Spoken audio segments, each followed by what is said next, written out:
ఇందాక అంటున్నాడు నేను నా ఇంటి వారుని అంటున్నాడు. ఏమో పాస్టర్ గారు, ఏమో వాడిని అడగండి, వాడు మాట నాకు తెలియదు, నువ్వే అడుగు అని అంటున్నావంటే ఎక్కడో కనెక్షను తప్పిపోయింది. నేను చెప్తాలే అని అంటాం కాదు. ఏమో నువ్వు అడుగని చెప్పానంటే పక్క మనిషిని అడిగే పరిస్థితికి వచ్చిందనంటే ఎక్కడో కనెక్షను తప్పిపోయింది.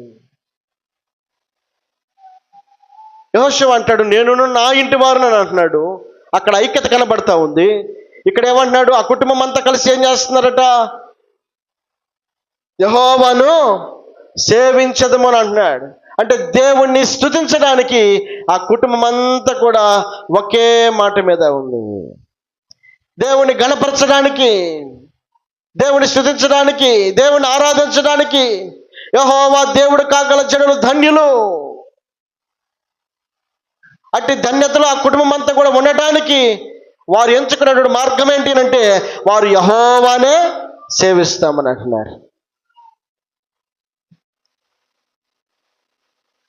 కనుక దేవుని యొక్క మందిరముకు నీవు నేను రావడం మనకెంతైనా ఆశీర్వాదకరం.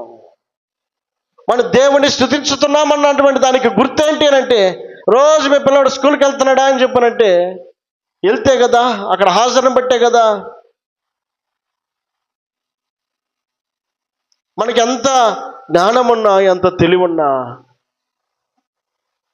స్కూల్కి పంపించాల్సిన సమయంలో స్కూల్కి పంపాల్సిందే. దేవుని వాక్యం సెలవిస్తూ ఉంది నేను యెహోవాను సేవిస్తాను అంటున్నాడు. ఎందుకు ఆ మాట పలకగలుగుతున్నాడు అంటే అక్కడ మరొకరిని సేవించేటువంటి గుంపు ఉంది, మరొకరి మార్గాలను చెరిపివేసేటువంటి గుంపు ఉంది, మరొక మార్గాల వైపు నడిపించేటువంటి వ్యక్తులు ఉన్నారు. ఇదిగో అలాంటి వారి మధ్యలో నేను ఉన్నాను కనుక నేను మాత్రం యెహోవాను సేవిస్తాను అంటున్నాడు. ఈ లోకంలో నీవు నేను కలిసిపోవడానికి దేవుడు ఎన్నుకోలేదు.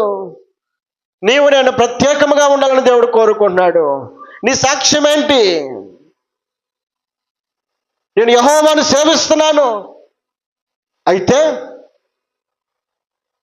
ప్రతి ఆదివారం నీవు నేను ఎక్కడ ఉంటున్నావు? దేవుని సేవిస్తూ ఉన్నటువంటి నీవు నేను, యెహోవాను సేవించేటువంటి నీవు నేను దేవుని మందిరావరణంలో ఉండాలి. దేవుని స్తుతిస్తూ ఉన్నటువంటి నీవు నేను దేవుని మందిరావరణంలో నివసించడానికి ఇష్టపడే వ్యక్తులమై ఉండాలి. దేవుడు కోరుకున్నాడు నీవు దేవునితో కలిసి ఉన్నటువంటి ఐక్యతను అనేకులకు తెలియపరచబడినట్లుగా కాదు, కానీ దేవునికి నీకు ఉన్నటువంటి కనెక్షన్ని నువ్వు కొనసాగించాలి అని